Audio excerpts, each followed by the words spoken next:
अनिल मिश्रा को आज भी जमानत नहीं मिली है। क्या वाकई में अंबेडकर जी का विरोध करते करते खुद पैर पर कुल्हाड़ी मार लिया उन्होंने? क्या वाकई में अंबेडकर जी के खिलाफ एक सवाल छेड़कर वो पूरी तरीके से अपना करियर ख़त्म कर लिया? आज अंबेडकरवादी बहुत खुश है इसलिए कि उनका जगह जो है वो जेल में ही था। वहीं ग्वालियर से ही आते हैं, मध्य प्रदेश से ही आते हैं, अंबेडकरवादी हैं, संविधान के बताए हुए रास्ते पर चलते हैं, अंबेडकर जी को मानती हैं, पूजा करती हैं।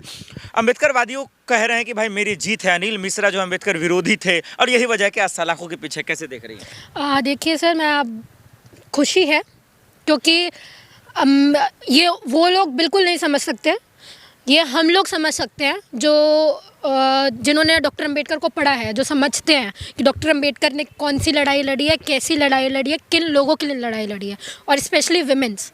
ठीक है, एक बार औरतें अगर डॉक्टर अंबेडकर को पढ़ ले तो उनको समझ में आएगा कि आज वो जो है वो उनकी बदौलत है।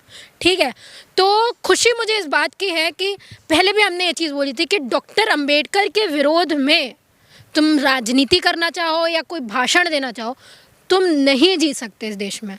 ये वही देश है जहाँ पे जो नफ़रत भी करते हैं ना डॉक्टर अंबेडकर से, जो पार्टी नफ़रत भी करती है बीजेपी डॉक्टर अंबेडकर से, उनको भी उनकी बात करनी पड़ती है, उनको भी उनकी तारीफ़ करनी पड़ती है, क्योंकि इस देश में डॉक्टर अंबेडकर के विरोध में पॉलिटिक्स नहीं हो सकती, कभी नहीं हो सकती। और ये टेस्ट अब अनिल मिश्रा ने चख लिया कि उसको पता था कि उसको ऐसे लगा था मैं बोलूँगा तो मैं हाईलाइट होऊंगा, हमारे लोग मुझे सपोर्ट करेंगे और मैं नेता बन जाऊँगा, फिर किसी बीजेपी वगैरह से टिकट मिल जाएगी मुझे, तो बल्ले बल्ले हो जाएगी मेरी। तो आगे मैडम आप अपनी औकात पे, भाई वो पढ़े जाहिल जपट आदमी नहीं है अनिल मिश्रा, वकील हैं, वो एडवोकेट हैं। मतलब आप वो मान रहे हैं कि उन्होंने जो बयान दिया डॉक्टर अंबेडकर के लिए वो सही है? नहीं, मैं कह रहा हूँ सही नहीं है, लेकिन वो ये कह रहे हैं कि हमारा हक तो है बात रखने का। बिल्कुल हक है बात रखने का, पर जिस लहजे में, जिस तरीके से आप बात रख रहे हो, जो मतलब एजुकेटेड इंसान बोलना सर, और एक जाहिलों की तरह बोलना, दोनों में फ़र्क होता है ना।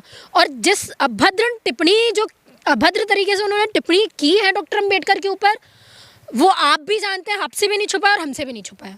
जिस तरीके से उन्होंने अपनी बात रखी ना, अगर वो ये चीज़ बोलते कि हम नहीं मानते कि डॉक्टर अंबेडकर ने संविधान लिखा है, हमको ऐसा लगता है कि BN राव ने संविधान, ये एक सलीका होता है बोलने का।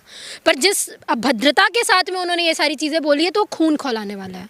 बार एसोसिएशन के वो अध्यक्ष रह चुके हैं, आप उन्हें सिखाएंगे? बिल्कुल। देखो, लिटरेट होने में और एजुकेट होने में बहुत फ़र्क होता है सर। पढ़ा लिखा होने में और साक्षर होने में, दोनों में बहुत फर्क है। इलिटरेट कह रही हैं, जाहिल कह रही हैं, हाँ, है ना। जो इंसान ये चीज़ बोल सकता है, जिस संविधान को पढ़ के वो लॉयर बने हैं, वो ये बोल सकते हैं कि वो संविधान ही डॉक्टर अंबेडकर ने नहीं लिखा, तो इसका मतलब ये है कि उन्होंने हिंदू कोड बिल भी नहीं पढ़ा होगा, बाद में जो प्रोविजंस लाए गए। ठीक है, 4-4 पार्ट में जो डिवाइड होकर महिलाओं के लिए प्रोविजन लाए गए, वो डॉक्टर अंबेडकर के हिंदू कोड बिल से ही लाए गए। आपको पता है, डॉक्टर अंबेडकर ने जो इक्वेलिटी, वुमेन राइट्स की बात की है, यूनिवर्सल एडल्ट फ्रेंचाइज की बात की है, तमाम जितने भी आर्टिकल्स डॉक्टर अंबेडकर ने लाए हैं, उस कॉन्स्टिट्यूशन असेंबली में डिबेट हुई है, आपने पढ़ी होगी ना वो सारी चीज़ें।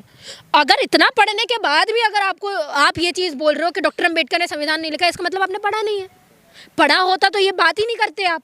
और मैं अनिल मिश्रा को ये चीज़ बोल दूँ कि आपको पहले भी बेल नहीं मिली थी, आपको अभी भी बेल नहीं मिलेगी, क्योंकि आप इस लेवल पे गिर चुके हैं कि आपको बाहर रखना मतलब खतरा है। मतलब आप चाहते हैं कि उनको बेल ना मिले, वो जेल में ही हाँ, वो जेल में ही रहें, क्योंकि उनकी बातें ऐसी हैं सर, बस नहीं चल रहा है ना।